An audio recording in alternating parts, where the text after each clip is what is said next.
Boa noite, meus irmãos. A graça e a paz do Senhor Jesus. Obrigado, presbítero Cédric, pela condução do nosso culto. Hoje, meus amados, 27 de julho, nós chegamos à nossa 17ª mensagem no Evangelho de Mateus, caminhada que já está conosco há vários meses. E nós temos verificado durante todo esse tempo, confirmado este tema geral, ao qual eu quero inclusive fazer uma conexão com o nosso louvor, eu vou explicar. O qual é esse que vai estar projetado ali, eu quero convidar-nos a lermos a uma só voz. Vamos lá?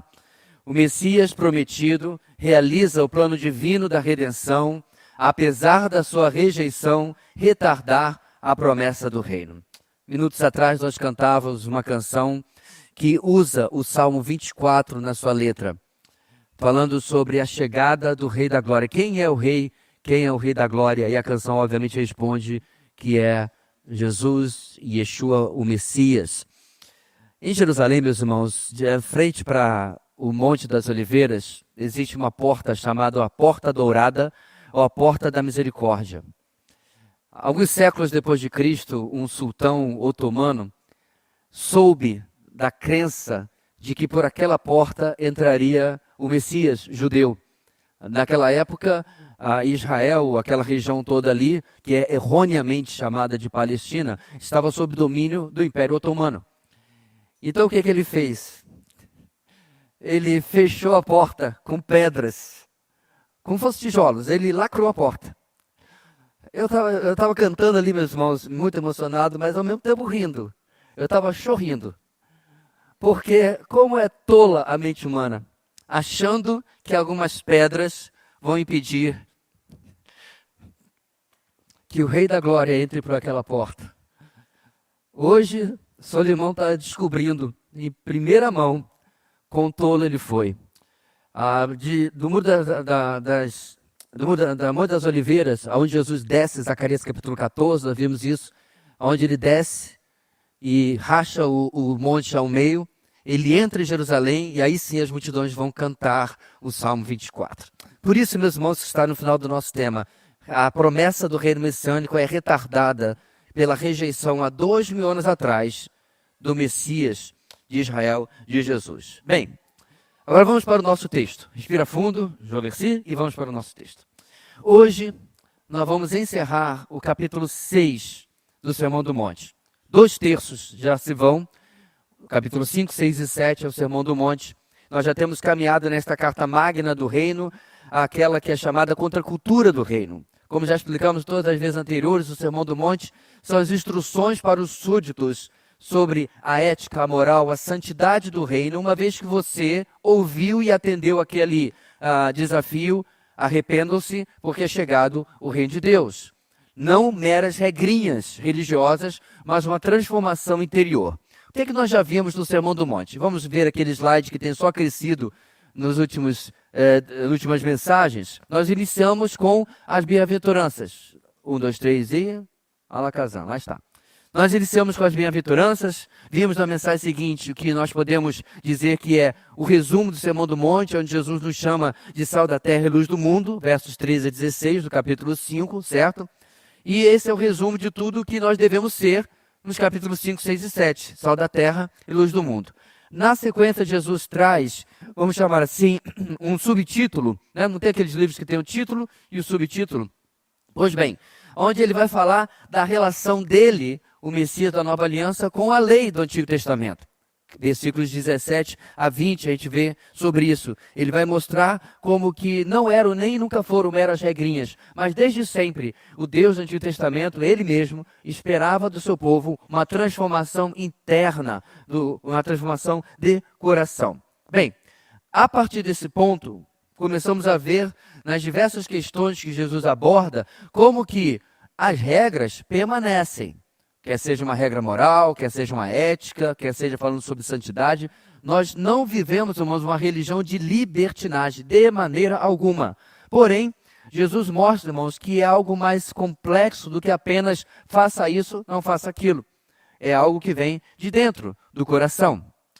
Seguindo adiante, do verso 21 ao 48, Jesus começa a confrontar as reinterpretações da lei que tornavam esta lei mais cômoda, mais fácil e removia os desafios de santidade interna que elas traziam. Jesus, por exemplo, trata sobre homicídio e ira, adultério real e o adultério que vem de um pensamento lascivo em nossas mentes. E também de divórcio, juramentos e até de vingança, culminando com o amor pelos inimigos e pelos adversários, e não apenas por aqueles que nós gostamos. No capítulo 6, onde nós estamos, aí antes encerramos o 5, Jesus agora expõe mais claramente o comportamento hipócrita tão facilmente observável nos religiosos da sua época. A questão é simples, irmãos. Ou somos admirados pelos homens, ou somos reconhecidos por Deus. É o que nós temos no iniciozinho, versos 1 ao 4. Ou seja, Jesus trata do exibicionismo humano, em contraste com a transformação interior esperada de nós, súditos do reino. Na semana seguinte, ao seguirmos no capítulo 6, Jesus continua abordando outras manifestações do exibicionismo religioso, usando as práticas da oração e jejum. Práticas legítimas, que têm que estar presentes na nossa vida, mas, apesar de ser feitas diante dos homens, não deve ser feita para os homens. Apesar de ser diante dos olhos dos outros, não é para os olhos dos outros. No resto do capítulo 6, irmãos, 19 até 34, onde encerraremos hoje, Jesus irá tratar de algo extremamente prático nas vidas. O equilíbrio entre trabalho, ambição, ansiedade e dependência de Deus. São duas últimas sessões. Nós vimos a primeira semana passada, 19 a 24, e hoje veremos a segunda, 25 a 34, como eu disse, encerrando o capítulo 6. Terminamos o nosso resumo. Vamos para o nosso texto, ok? Dá uma olhadinha à direita e à esquerda se alguém precisa pegar uma carona bíblica com você. E vamos ler juntos Mateus capítulo 6, de 25 a 34. Abre o teu pulmão, coloca a tua voz bonita para fora e vamos ler a palavra de Deus. Versículo 25. Portanto, eu lhes digo, não se preocupem com a sua própria vida, quanto ao que comer ou beber, nem com o seu próprio corpo, quanto ao que vestir. Não é a vida mais importante que a comida e o corpo mais importante que a roupa? Observem as aves do céu. Não semeiam, nem colhem, nem armazenam em celeiros. Contudo, o Pai Celestial as alimenta. Não têm vocês muito mais valor do que elas? Quem de vocês, por mais que se preocupe, pode acrescentar uma hora que seja a sua vida? Por que vocês se preocupam com roupas? Vejam como crescem os lírios do campo. Eles não trabalham nem tecem. Contudo, eu lhes digo que nem Salomão, em todo o seu esplendor, vestiu-se como um deles. Se Deus veste assim a erva do campo, que hoje existe e amanhã é lançada ao fogo, não vestirá muito mais a vocês, homens de pequena fé. Portanto, não se preocupem dizendo, que vamos comer, ou que vamos beber, o que vamos vestir, pois os pagãos é que correm atrás dessas coisas. Mas o Pai Celestial sabe que vocês precisam delas. Busquem, pois, em primeiro lugar, o reino de Deus e a sua justiça, e todas essas coisas lhes serão acrescentadas. Portanto, não se preocupem com o amanhã, pois o amanhã trará as suas próprias preocupações. Basta a cada dia o seu próprio mal. Hoje, meus irmãos, eu confesso que nós temos um grande desafio. Não são muitos versículos, mas esse é um conteúdo profundíssimo, que com certeza daria uma tese de doutorado ou um livro, o que quer que seja. Há muito conteúdo aqui e nós vamos precisar sintetizar nos próximos 50 minutos que aproximadamente temos. Mas vamos lá. A nossa mensagem hoje, irmãos, ela segue com uma conclusão óbvia do materialismo visto na semana passada, versos 19 a 24. E a ordem de Jesus a voltarmos a nossa atenção e esforços para o que é eterno e permanente, em lugar do que é terreno e passageiro. É a conclusão lógica do que vimos semana passada. E essa sequência irá tratar o último ismo dessa linha lógica que vimos traçando já há várias semanas.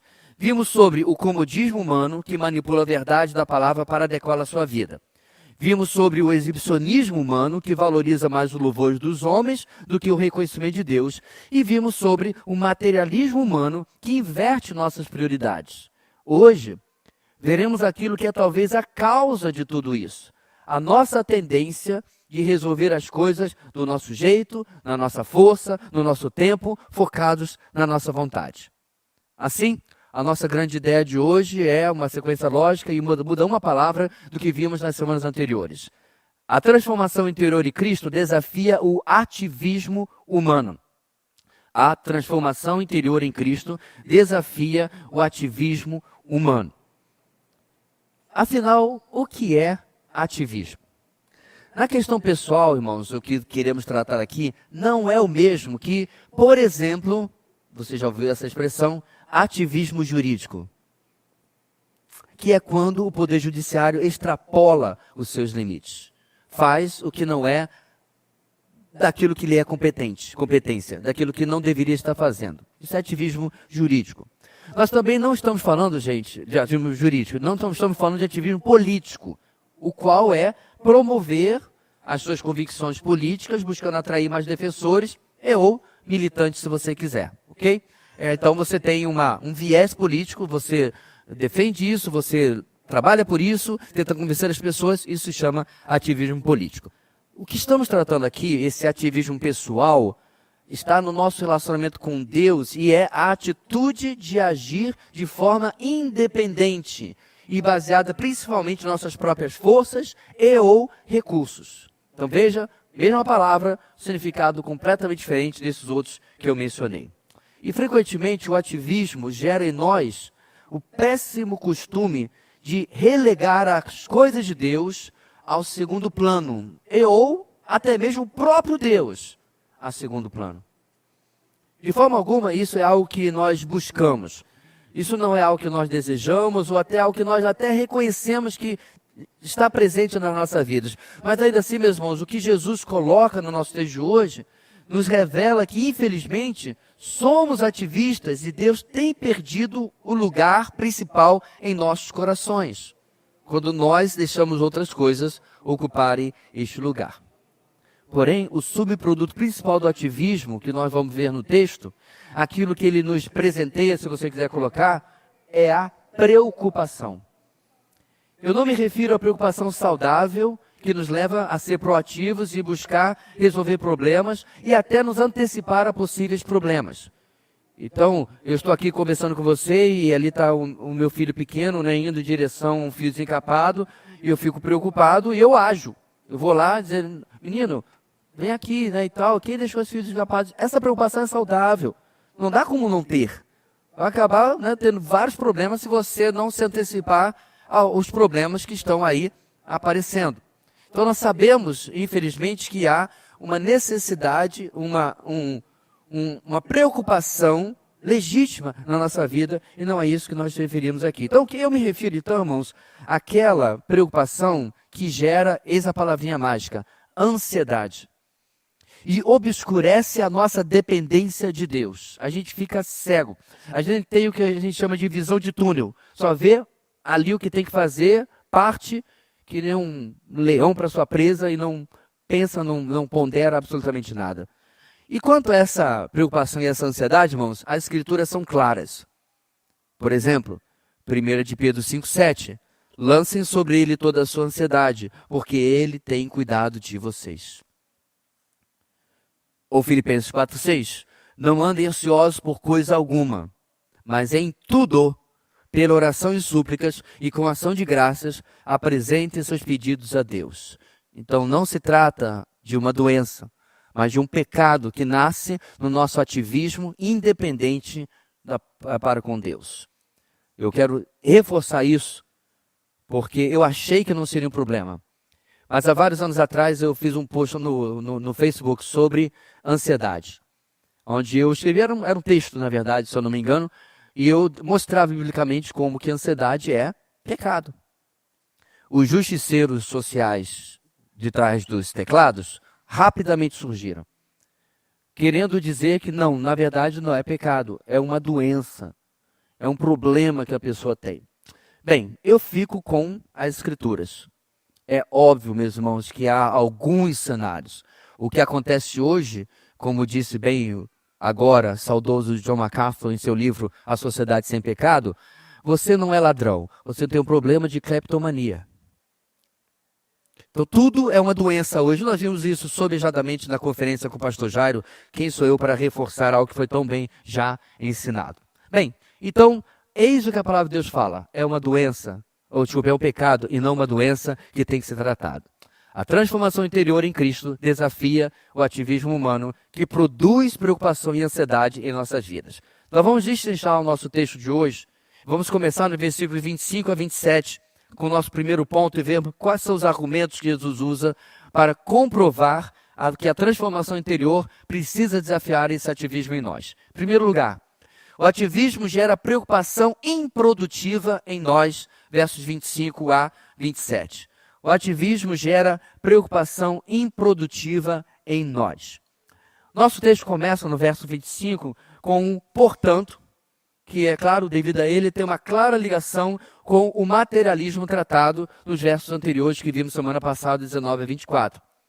E a avidez por ter algo que nos leva ao frenesi de trabalho, esforço próprio, independência, que possui consequências terríveis, é exatamente isso que Jesus está relacionando aqui.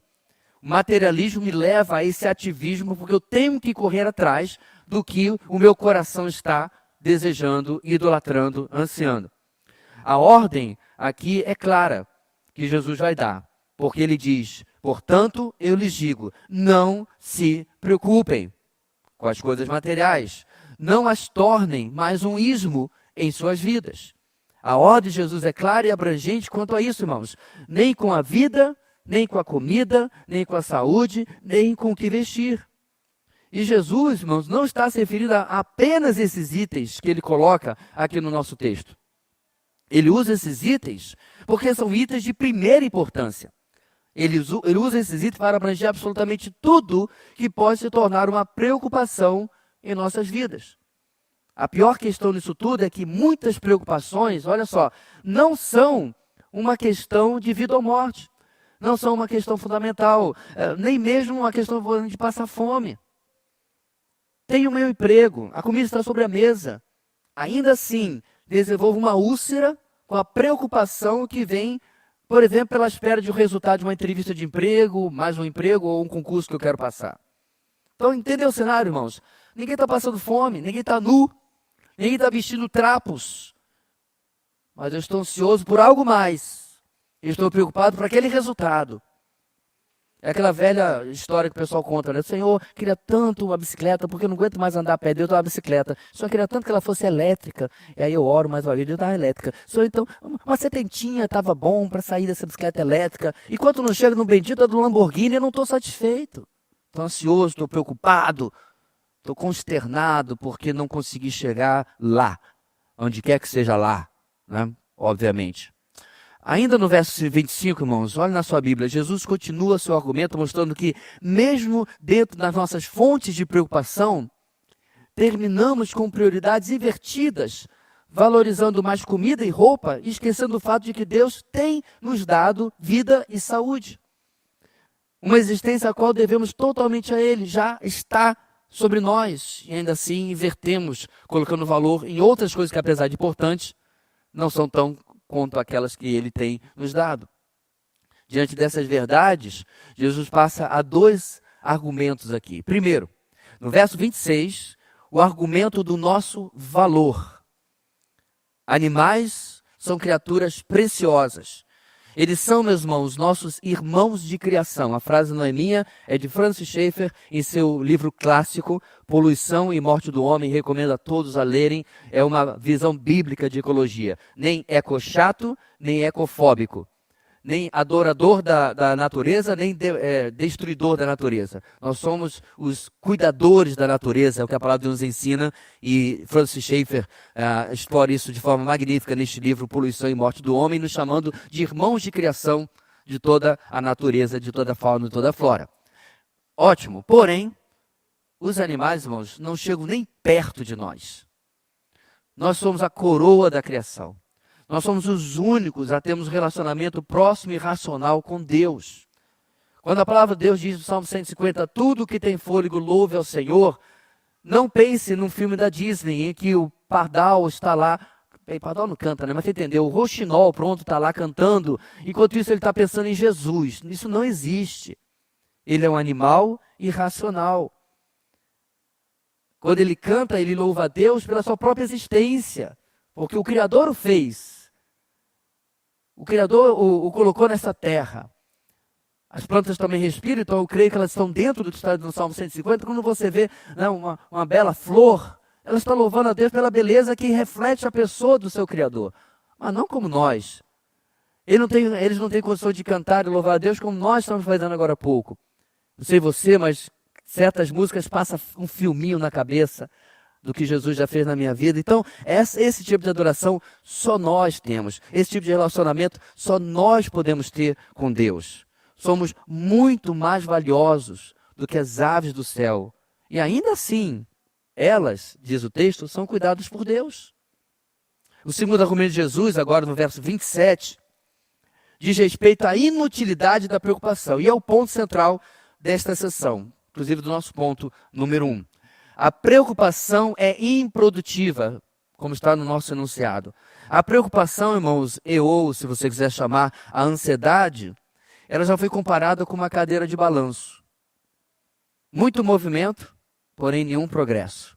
Não importa quão rápido você balança da cadeira de balanço, pode ficar até enjoado, você não vai andar 1 centímetro sequer, porque ela não tem nenhum progresso. Ela também já foi comparada, a preocupação ou a ansiedade, como um carro com um motor de 700 cavalos. Mas esse carro está sobre 4 troncos, sem rodas. Não importa quanto você acelerar, vai fazer muito barulho, mas não vai a absolutamente nenhum lugar. Jesus dispõe isso, mostrando que a preocupação não pode acrescentar 1 hora à nossa vida. Esse é um texto interessante, irmãos, você já deve ter lido na Revista Atualizada e outras versões, porque literalmente Jesus diz o seguinte, olha só, quem de vocês, por mais que se preocupem, pode acrescentar 1 côvado ao curso da sua vida? O interessante, meus irmãos, é que o côvado não é uma medida de tempo, mas é uma medida de extensão, de espaço. É como Jesus dissesse, você pode acrescentar meio metro ao curso da sua vida?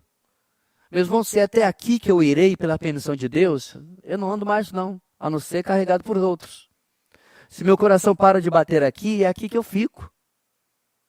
Nem 1 metro sequer eu posso acrescentar ao curso da minha vida. Nem meio metro, nem 1 côvado. O resto do caminho será carregado e não será por mim mesmo. Nenhuma quantidade de preocupação irá mudar isso. Todo o ativismo se comprovou no final, portanto, improdutivo. Não realizou nada, não alcançou nada, não conquistou nada, apenas uma tremenda perda de tempo. Na sequência do nosso texto, Jesus irá continuar os exemplos semelhantes ao que ele deu agora quanto às aves do céu. Porém, meus irmãos, ele vai mudar um pouquinho o ponto. Jesus irá demonstrar como a nossa insensatez nos leva a não confiar em Deus, ainda que ele nos cerque de provas quanto ao seu cuidado. Número 2. O ativismo gera preocupação insensata em nós. O ativismo gera preocupação insensata em nós.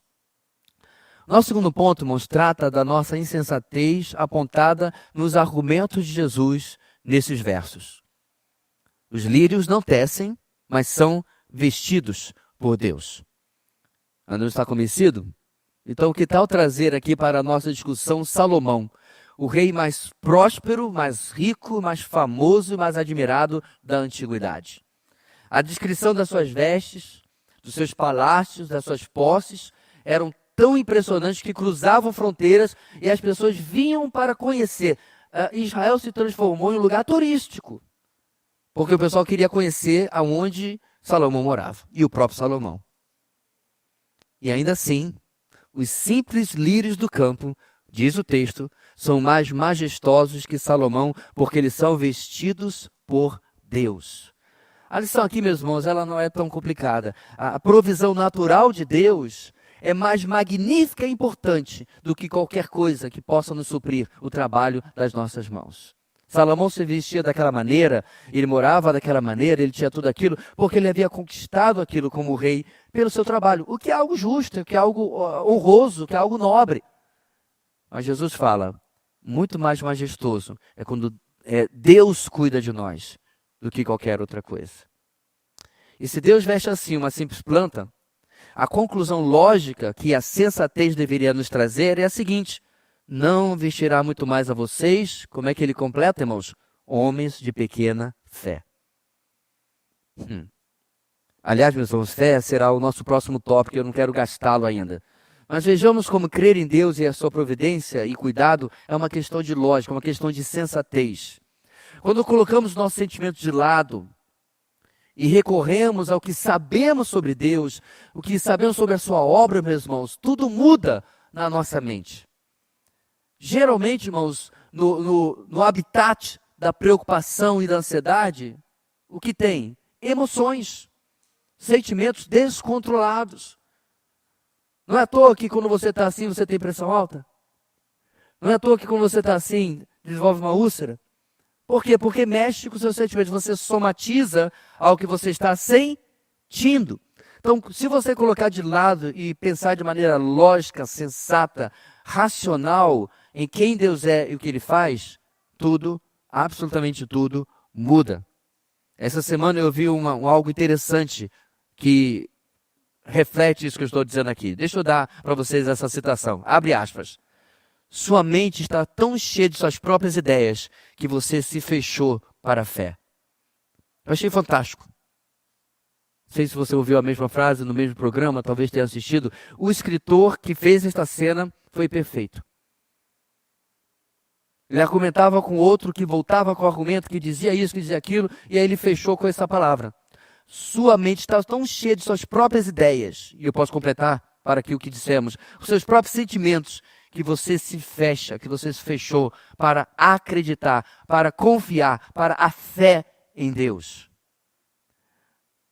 Algo que eu ainda quero abordar em um texto aqui, meus irmãos, perceba como isso é totalmente verdade. Nossas ideias, nossos sentimentos, nossos pensamentos roubam, ocupam o espaço que deveria de forma sensata ser tomada pela nossa confiança em Deus.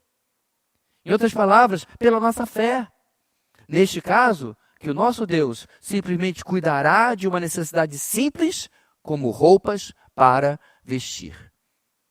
Não vão ser da Prada, não vai ser da Armani, roupas para vestir. Essa é a diferença, meus irmãos, entre uma necessidade atendida e uma vaidade buscada. Venhamos e convenhamos, às vezes não é exatamente assim que nós agimos. A nossa ansiedade e preocupação não é porque não temos, mas porque não temos o que queremos.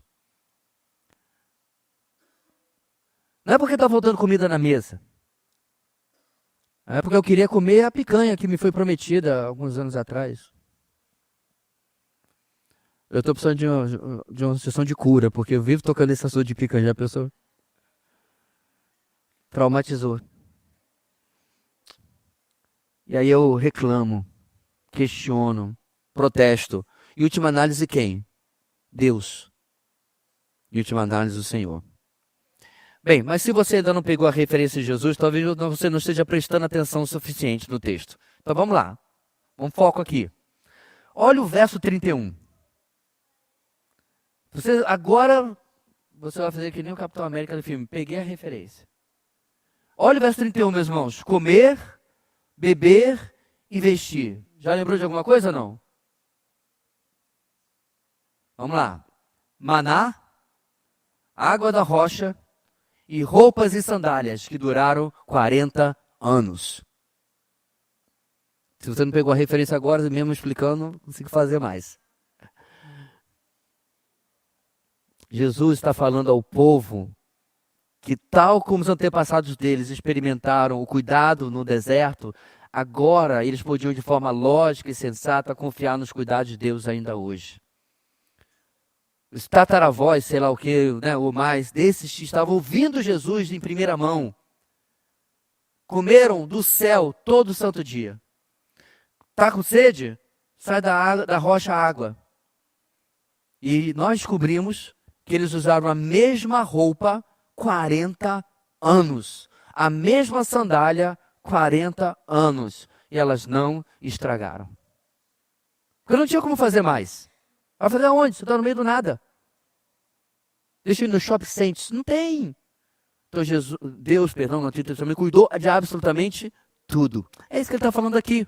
Comer, beber, vestir, confie como seus antepassados experimentaram e vocês vão ser supridos.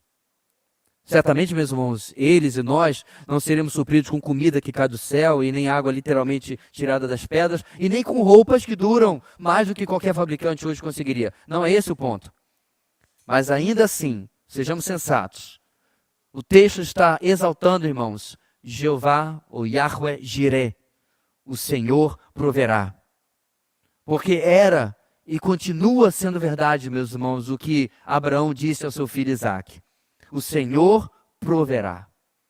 Aliás, naquele texto em Gênesis, a pergunta de Isaque é: eis aqui a lenha, eis aqui o fogo, fizemos a nossa parte. E o que Isaque pergunta, irmãos?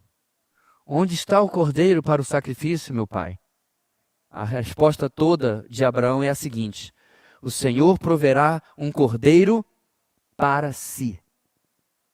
Não para nós, mas para ele. E era verdade, meus irmãos, quando ele falou isso, e continua sendo verdade, quando o Cordeiro de Deus que tira o pecado do mundo foi provido a nós na cruz do Calvário. Continua sendo verdade hoje.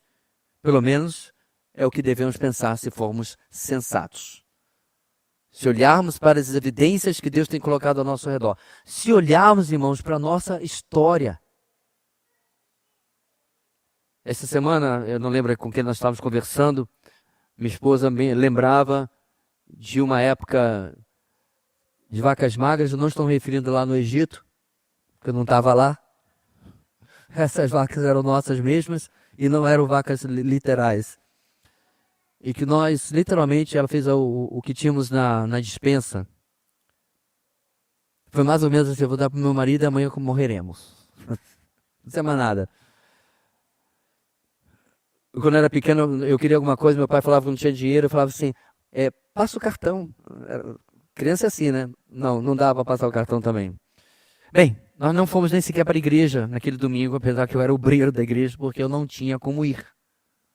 Nós estávamos realmente... A vaca estava numa dieta legal. Aí, bem cedo de manhã, minha mãe chegou com algumas bolsas de cestas, no plural, de alimento, que as irmãs da igreja tinham juntado para nós. Não pudemos receber, porque não pudemos ir. Eu não tinha carro, né, de ônibus, não pudemos ir para a igreja. Na segunda-feira aquilo chegou. Então essas e outras situações, meus irmãos, nos fazem pensar por que nós duvidamos exatamente. Porque eu não posso realmente dizer que eu passei fome na minha vida. Nós tivemos um momento em que a despensa secou, durante menos do que 12 horas. Nós nem sequer ficamos sem o café da manhã. Esse é o nosso Deus, esse é Yahweh Jireh, o Senhor que provê o que nós precisamos, nossas necessidades. Por isso, não é sensato o que a preocupação faz na nossa vida, duvidar dele. Na terceira parte do nosso texto, irmãos, chegamos na questão da fé que eu mencionei agora há pouco. Ou, como eu prefiro, para explicar melhor a nós, eu gosto mais da questão da confiança.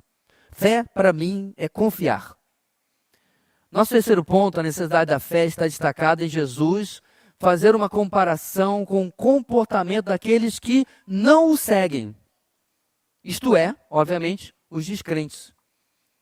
E de nos recomendar um estilo de vida totalmente oposto. A Bíblia faz muitas vezes isso, irmãos. Ela descreve o que o homem sem Deus faz, como se comporta, como pensa, como age, e diz, faz diferente, faz o contrário. Copia o contrário. É por isso que você tem aquelas relações de pecado nas cartas de Paulo, onde ele fala dos adúlteros, dos mentirosos, né, e às vezes coisas pesadas, dos patricidas e matricidas. Ele diz, este é o comportamento de quem ainda está no reino das trevas, de onde vocês saíram. Então, vivamos, ajamos de maneira diferente. Terceiro ponto, o ativismo gera preocupação descrente em nós. O ativismo gera preocupação descrente, ou incrédula, se você preferir, em nós, versos 32 e 33. E novamente, meus irmãos, como em outras vezes nós observamos, o texto nos ajuda demais porque ele começa com uma conexão pois. É isso que está no versículo 32? Pois. Esse pois, irmãos, aponta para uma conclusão com a preocupação insensata dos versos anteriores. Se o ativismo gera uma preocupação insensata em nós, nós vamos ser levados a agir como quem não conhece a Cristo. Tal maneira, meus irmãos, de passar a vida não é uma característica dos que confiam em Deus. Muito pelo contrário, ela é algo que pertence aos de fora do reino. Ela pertence aos quais, aqui nesse texto, Jesus chama de pagãos. O termo grego, irmãos, mais literal, pode ser traduzido como, na verdade, gentios. O que na prática é a mesma coisa, já vou explicar por quê. Esses são aqueles que não conhecem a Deus, que não conhecem o cuidado de Deus por aqueles que lhe pertencem. E essa palavra que Jesus usa aqui, meus irmãos, ela é um tapa sem mão de Jesus naqueles judeus à sua frente. Jamais um judeu gostaria de ser chamado ou comparado a um gentio. Então eles precisavam urgentemente rever seu procedimento. É como se Jesus estivesse dizendo, sabe esses gentios que vocês desprezam tanto? Quando vocês vivem, quando vocês agem de maneira insensata, de maneira preocupada, de maneira ansiosa, vocês estão como eles. Algo que deveria trazer horror, ultraje, indignação quando os judeus ouviram. Porque quando, meus irmãos, de todas as vezes que Jesus elogiava um gentio, os judeus pulavam lá fora. Eles não gostavam. Porque, obviamente, eles se achavam o povo escolhido, o povo da aliança, o povo disso e daquilo, e desprezavam completamente os de fora. E esses de fora, que eles não querem ser comparados, meus irmãos, têm razão o suficiente para, sim, a eles viverem em preocupações e ansiedade. Por quê? Porque, afinal, eles vivem, por exemplo, como foi colocado na música dos Titãs, o Epitáfio. Você lembra como é que ela é no coro? O acaso vai me proteger. Quem? Não é quem, é o quê? A frase, meus irmãos, ela é, na verdade, uma declaração de que quem assim vive, na prática, não possui nenhuma segurança na vida. É isso que a música está dizendo. Não sei se você já tinha entendido isso. Sei que o povo brasileiro não é muito bom em interpretação de texto. Paulo Freire, obrigado. Mas a gente acha que a música está exaltando o acaso. Não. A música diz, eu deveria isso, deveria aquilo, não é isso? Eu deveria ter feito isso mais, deveria ter feito, mas não fez. Por quê? Porque o acaso deveria me proteger, mas não protegeu. Não me fez viver a vida melhor, porque ele não existe, porque ele é incompetente, porque ele não é soberano. Que pena que esse pessoal que fez essa música não conhece o que nós conhecemos. Um Deus soberano que cuida de cada detalhe da nossa vida. Mas assim é como vivem os de fora. Dessa forma, irmãos, os que estão fora do reino vivem correndo atrás do que querem, do que precisam, do que falta, do que não falta. Atrás de comida, da saúde, da roupa e de tudo mais. Sempre preocupados, sempre ansiosos, como fruto de uma vida sem fé realmente verdadeira em Deus. Mesmo os mais blasé, tranquilos e calmos, no fundo, tem um enorme ponto de interrogação sobre o seu futuro. Ora, para pensar, meu irmão. Talvez você não tenha ainda compreendido isso.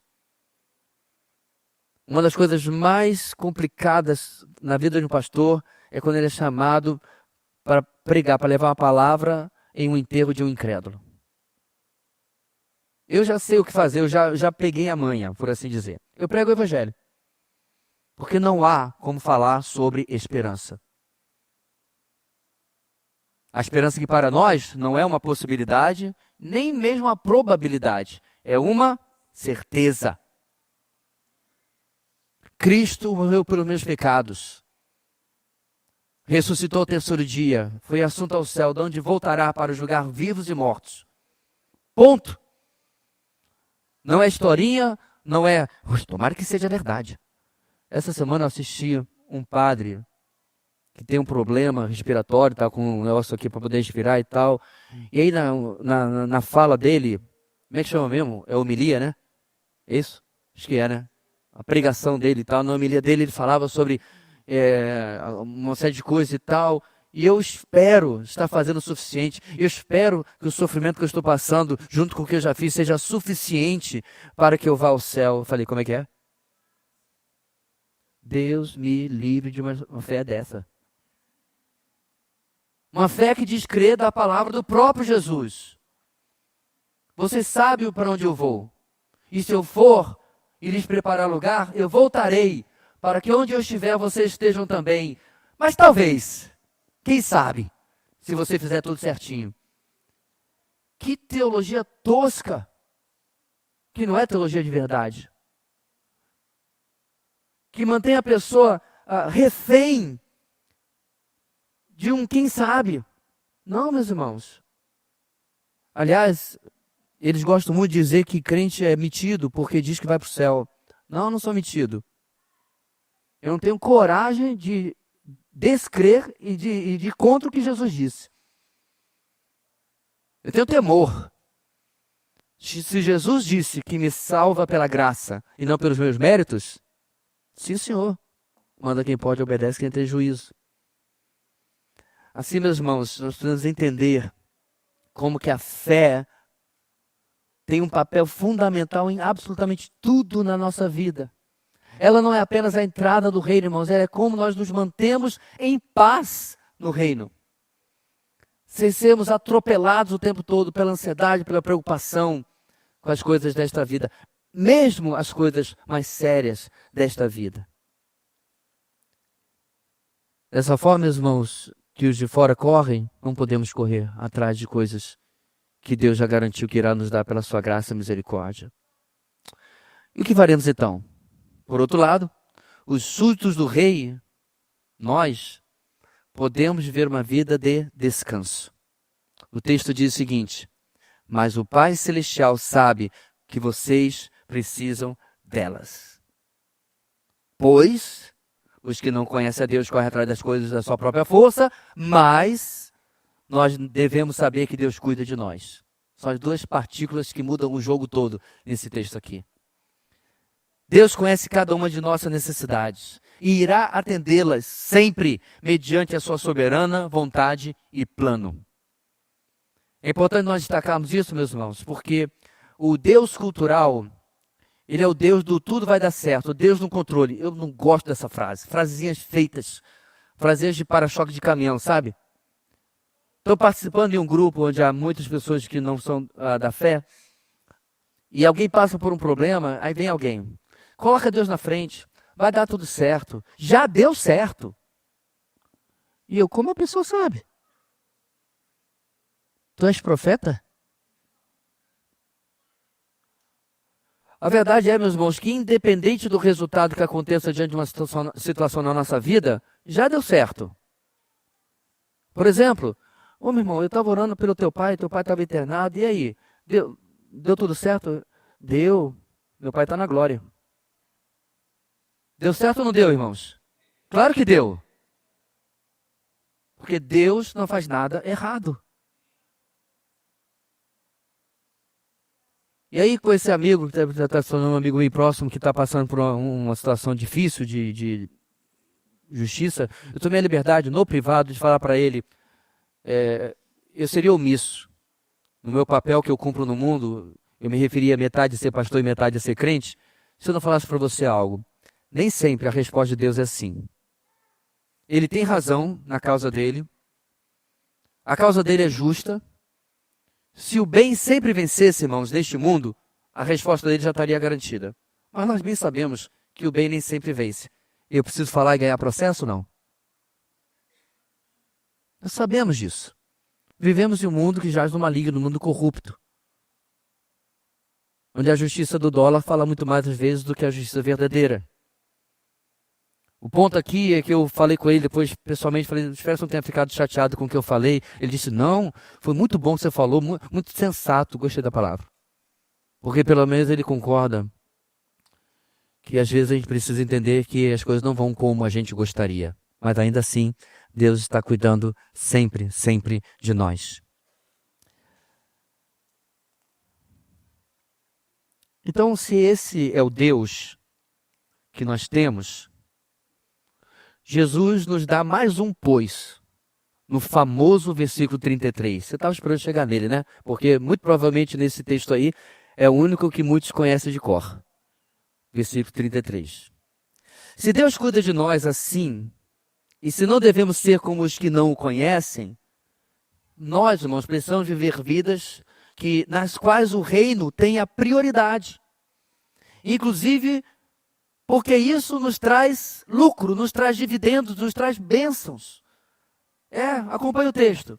Na medida em que Deus e as coisas de Deus têm prioridade em minha vida, na medida em que eu vivo uma vida para glorificá-lo por meio do meu testemunho, da minha obediência, na medida que isso é uma realidade na minha vida, preste atenção, todas essas coisas que normalmente roubariam a paz, trariam ansiedade, trariam preocupação, todas essas coisas que enchem a vida do descrente de ansiedade, serão acrescentadas a mim. Viu o dividendo? Viu a bênção? Viu o lucro? Meus irmãos, aliás, com Deus é muito interessante. Tudo o que nós fazemos para Ele retorna para nós. Agora há pouco nós estávamos louvando a Deus, não é verdade? Não sei você, mas eu comecei o louvor de um jeito, terminei de outro. E muito melhor. Quantas vezes, meus irmãos, eu já saí meio à força para determinadas programações, não quero não. Aí a Leila falou, mas você é o pastor, até eu vou. Estou brincando, irmãos. Tá a programação e eu não quero ir. Estou cansado e tal, eu vou. Né? Esmurro meu corpo e vou. Meu irmão, é só chegar, só a presença do povo de Deus já muda. E você chega de um jeito, sai de outro. Você chega para dar para Deus, você recebe. Olha que coisa. A oração, o louvor, são graças, são meios de graça que Deus retorna, dividendos, bênção, lucro espiritual na nossa vida. E é isso que Deus faz aqui. Então perceba que o texto não diz também, todas as coisas lhe serão acrescentadas. Alguém já viu o pessoal citar esse texto errado? Busque em primeiro lugar o reino de Deus e todas as coisas lhe serão acrescentadas. Aí você diz, com licença, não é isso que o texto diz, não. O texto diz, irmãos, e todas essas coisas lhe serão acrescentadas. Não estou falando, meus irmãos, Paulo Freire, brasileiro, não sabe interpretar texto. Está no texto, essas. Inclusive no meu esboço, se você quiser saber, eu botei letras maiúsculas para eu dar uma ênfase aqui, ó. Para lembrar a gente bastante, mas quais são essas coisas? Que está no texto. É só voltar algumas linhas. Nós vemos exatamente do que ele está falando. Eu pensei que agora que vinha a minha Lamborghini. Não, não é. Pensei que agora que ia poder vestir Prada. Não vai não. São essas coisas. Então o verso 33, irmãos, deixa claro que os discípulos de Jesus, nós não devemos simplesmente se abster de buscar por coisas temporais, como sendo o nosso objetivo principal, porque aí nós vamos ser diferentes dos descrentes. Não é só isso. Nós devemos substituir essa busca vã por objetivos superiores, de maior significado, de significado eterno. Buscar primeiro o reino é desejar, acima de tudo, estar nesse reino, submeter-se ao rei e também ser um divulgador, um proclamador, um pregador deste reino. É isso que é colocar em primeiro lugar. Essa é a vida de justiça mencionada nesse verso. E, vivendo desse modo, o discípulo está acumulando tesouros dos céus, pegando um gancho com o texto que nós vimos alguns versículos atrás. Encerrando, irmãos, no último verso do nosso texto, Jesus responde a uma quantidade enorme de gente que acha que a ansiedade, como eu disse, se resolve com remédio, porque é uma doença, como pensam. Ou com bebida ou drogas, porque é algo do que querem fugir. Para Jesus, a ansiedade ou a preocupação é um pecado, é um mal. E ela chega cedo, irmãos, em nosso confronto, nossos desafios com as circunstâncias da vida. Ela é a primeirona, senha 001, quando alguma coisa pode dar ruim mais um pouquinho à frente na nossa vida. Não necessariamente ela vai se criar, mas ela chega rápido. O ativismo, número 4, gera preocupação antecipada em nós. O ativismo gera preocupação antecipada em nós. Há várias décadas atrás, irmãos, eu ganhei de uma irmã em nossa igreja que havia morado nos Estados Unidos um adesivo. E o adesivo dizia assim em inglês: não se preocupe com o amanhã. Deus já esteve lá. Repare o tempo passado ligado a um evento futuro. Amanhã, Deus já esteve lá. E esse é o nosso Deus, irmãos. É como diz uma canção que eu gosto muito: Deus da minha vida, Deus da minha história. Deus que é meu refúgio nos momentos de temor. Deus do meu consolo, Deus que me sustém, Deus que é meu amigo quando não há mais ninguém.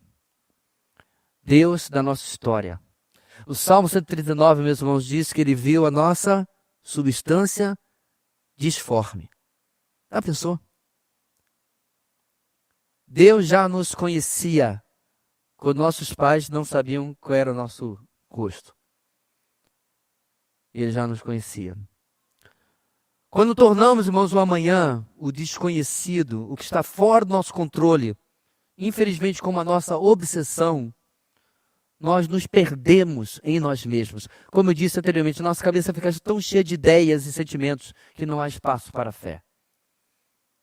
As ideias de que precisamos controlar e resolver tomam conta de nossas mentes. E elas sufocam qualquer porção, qualquer pedacinho de fé que ainda possa tentar prevalecer em nós. A gente é levado quase a repetir direto as palavras do homem no Evangelho: Senhor, eu creio, ajuda-me na minha incredulidade. Não estou conseguindo sair do lugar. Trocamos o bem, que é controlado por Deus, pelo mal, no texto das preocupações. Pensando, meus irmãos, que o verso 34, ele não é leve nos fatos. Ele é bem direto. Aliás, eu gosto muito disso de Jesus. Ele nunca deu uma de propagandista, marqueteiro, não. Ele vai e diz como é, né? O pessoal indo embora, ele vira para os discípulos dizendo: e aí, vocês querem dar no pé também? Ele nunca ficou implorando absolutamente nada. Jesus nunca fez apelo para que as pessoas o seguissem. Levi, vem, vem, vem. Ressuscitado, ele disse para Saulo: vem. Por isso que é interessante, irmãos, nós corrigimos a nossa fala dizendo assim: olha, não quando eu me converti. Eu prefiro dizer quando eu fui convertido. Em primeiro lugar, porque foi ele que me escolheu, não eu que o escolhi. É o que diz a palavra de Deus. Mas a verdade é, meus irmãos, como disse Spurgeon, se dependesse de mim, eu nunca teria ido a Cristo. O ponto aqui, meus irmãos, é que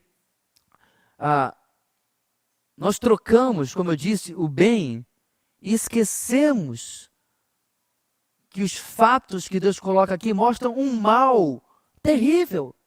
Olha o versículo 34 novamente. Primeiro, o amanhã, o futuro, nos espera com coisas ruins, provavelmente. Não vou usar nem possivelmente. O texto diz: o amanhã trará as suas próprias preocupações. Jesus disse: o amanhã já vem com preocupações. Não, eu acho que eu até usei errado a probabilidade aqui. Vai rolar, vai acontecer. Jesus não está dizendo necessariamente que serão coisas extremamente graves. Mas a vida humana, irmãos, a experiência humana é de preocupações. Amanhã é segunda-feira. Você já tem uma preocupação com os afazeres que você tem no seu trabalho. E aquela demanda, e aquele relatório, já está pronto? E aquilo que o chefe mandou você fazer para a semana passada, ficou? Deu? Deu tempo? Então você está aqui tentando prestar atenção em mim, mas está preocupado lá, porque, né, tem aquele negócio para fazer. Está passando sua agenda na mente. Então, ao amanhã tem suas próprias preocupações. Essa, meus irmãos, é mais uma afirmação hiper sincera de Jesus. Tal como ele nos avisou: neste mundo vocês terão o que, irmãos? A gente não gosta nem de falar da palavra, né? Aflições. João 16:33. O nosso Senhor, meus irmãos, ele não dourou a pílula para os seus discípulos, para nós. Ele foi claro, ele foi franco. Mas não acabou. Segundo, esse dia de amanhã, o dia futuro, é mal em si. O texto diz, basta a cada dia o seu próprio mal. O dia é mau. Nós vivemos, irmãos, em um mundo caído. Ser surpreendido pela criminalidade, pela corrupção, ou mesmo pela má educação de alguém perto de nós, é passar o atestado de ingenuidade. Esse é o que deve se esperar, é o normal. É como alguém disse, não crie expectativa, crie galinha, pelo menos vai ter ovos aí de vez em quando. O normal, meus irmãos, é o ser humano desapontar. Pastor, o senhor é muito pessimista. Não, talvez você está vendo uma vida com olhos cor-de-rosa. Porque quando nós nos antecipamos, irmãos, para as circunstâncias e para as pessoas que agem segundo este mal, nós entendemos o que Jesus está dizendo. E podemos agir e não reagir.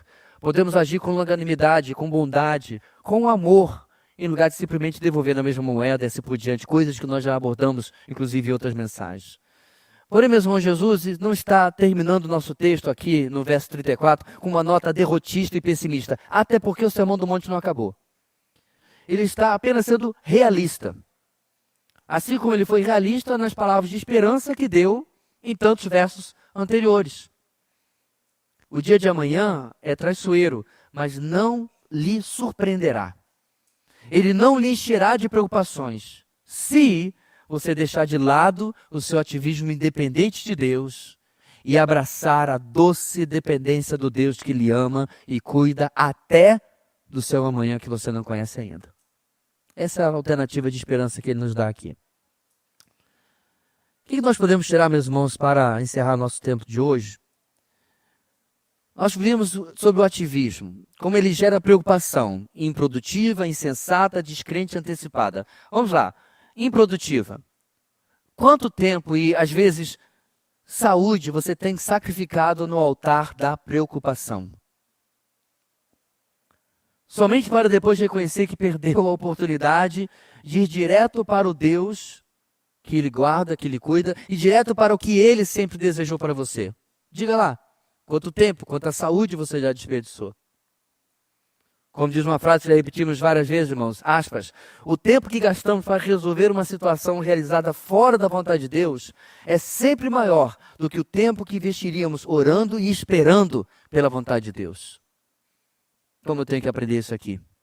Isto é, sair dessa roda improdutiva. Preocupação insensata, número 2. Quantos de nós já pedimos a Deus por sabedoria? Né? Deus dá mais sabedoria. Já oramos por isso. Contudo, sucumbimos à preocupação e aí nos tornamos insensatos, nos tornamos tolos. Então, meus irmãos, quais decisões hoje parecem fazer sentido apenas na idolatria dos seus desejos? Porém, se colocadas diante de Deus, na prática elas se revelam insensatas. Às vezes são coisas bobas. Hoje eu estava resolvendo um problema online de uma peça que eu comprei para algo que quebrou, uma necessidade. E você sabe qual é o meu marketing, né? Falando semana passada, aí apareceu lá o anúncio. Aí eu olhei o anúncio e falei assim, pô, queria tanto isso aqui. 18 vezes parcelado. Aí eu olhei, depois eu parei para pensar, eu tenho um desafio enorme daqui a 2 meses de uma viagem, que estou investindo, trabalhando, planejando, cuidando, guardando, vendendo o almoço para pagar a janta, latindo no quintal para poupar o cachorro, e eu vou gastar com um negócio que eu não preciso. Esse é o nível, meus irmãos, de insensatez, quando nós tiramos os olhos de Deus, do foco, do prêmio, da vontade dele.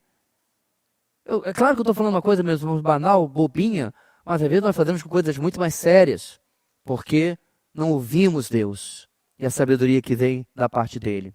Número 3, preocupação descrente. Deixa eu fazer uma pergunta sincera aqui. Eu e você, nós queremos nos parecer com aquilo que um dia fomos sem Cristo? Alguns aqui se converteram há menos de um ano.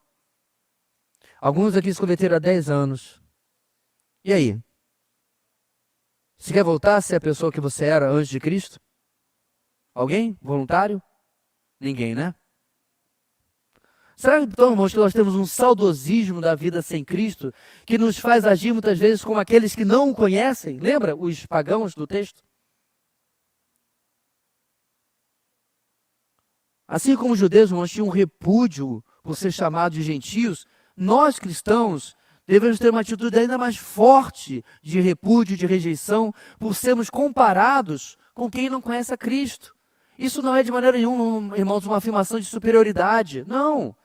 Nós já estivemos neste papel, nós já estivemos nessa experiência, nós já vivemos isto. Eu não quero mais. Então a música que o cantor lá do Rio de Janeiro, meu pai gosta muito dele, cantava a música dele, inclusive. E a música repete várias vezes: se um dia eu quiser lhe deixar, falando para Jesus. A música é linda, Pastor Paulo César Brito. E a música fala sobre isso, irmãos. De como é ruim sequer esse pensamento de deixar a Cristo. De largar da mão dele, de largar da cruz. Quanto mais, irmãos, nós pensarmos, veremos que não tem sentido agir como aqueles que não conhecem o Senhor. E por fim, uma preocupação antecipada. Que nossos corações, irmãos, repudiem a ansiedade independente de Deus, o ativismo humano, o qual nos joga no abismo do mal futuro, importado, trazido para hoje. Então precisamos decidir hoje, irmãos, decida hoje, deitar no seu travesseiro, sem importar para hoje o mal de amanhã. Ele está lá, Deus já está lá cuidando dele, está resolvendo isso. Salmo 118, 24 diz, afinal de contas, este é o dia que o Senhor fez. Regozijemo-nos e alegremo-nos nele. Como eu vou me regozijar? Como vou me alegrar? Se a minha PA está 18/15 pensando no problema de amanhã. Como eu vou me alegrar e regozijar nele? Se eu sequer consigo dormir pensando no problema de amanhã. Não adianta, meus irmãos, antecipar preocupações quando elas já estão nas mãos de Deus. Quero terminar com uma citação de John Stott. Ele escreveu o seguinte certa vez: no final das contas, assim como existe apenas dois tipos de piedade, obviamente está falando de uma piedade verdadeira e uma falsa, dois tipos de piedade, a egocêntrica e a teocêntrica. A piedade falsa, centrada em mim, e a verdadeira, centrada em Deus. Ele continua: também existe apenas dois tipos de ambição. Pode-se ser ambicioso para si mesmo ou para Deus. Não há terceira alternativa. Então, meus irmãos, diante de tudo isso nós vimos no capítulo 6, especialmente no final do Sermão do Monte, do capítulo 6 do Sermão do Monte, nós temos muitas coisas práticas na nossa vida. Pensar sobre o seu trabalho, sobre como você lida com seus bens, como você lida com o seu tempo para Deus, o que você tem feito para Deus. Talvez seja a hora, meu irmão, de sair do teórico. Este é um grande problema, irmãos, com a palavra de Deus. Sempre foi e continuará sendo. De ouvirmos coisas que são execuíveis, dá para fazer, dá para colocar em ações práticas na nossa vida. Contudo, elas apenas se mantêm como uma boa pregação de domingo de noite. O que você precisa mudar? O que eu preciso mudar? O que nós precisamos chegar diante de Deus e dizer: Senhor, deixa eu fazer aqui uma revisão desses ismos das últimas semanas. Comodismo, exibicionismo, materialismo, ativismo. Nada bom sai disso daí. Então eu preciso sair disso daí. Deus querido, precisamos da tua ajuda para que possamos sair da omissão, da inação, da mesmice, muitas vezes, e questionar, ó Deus, se a nossa vida de fato tem girado ao redor do Senhor, ou se nós temos simplesmente passado pela vida de maneira religiosa, de maneira a identificar-nos como sendo teus, quando na prática não realmente somos. Obrigado, Deus, pela tua palavra, um sermão entregue há 2000 anos, e tão atual, tão necessário para nossas vidas. Dá-nos esta semana, ó Deus, o confronto necessário que precisamos com o Senhor. É o que oramos. Em nome de Jesus. Amém.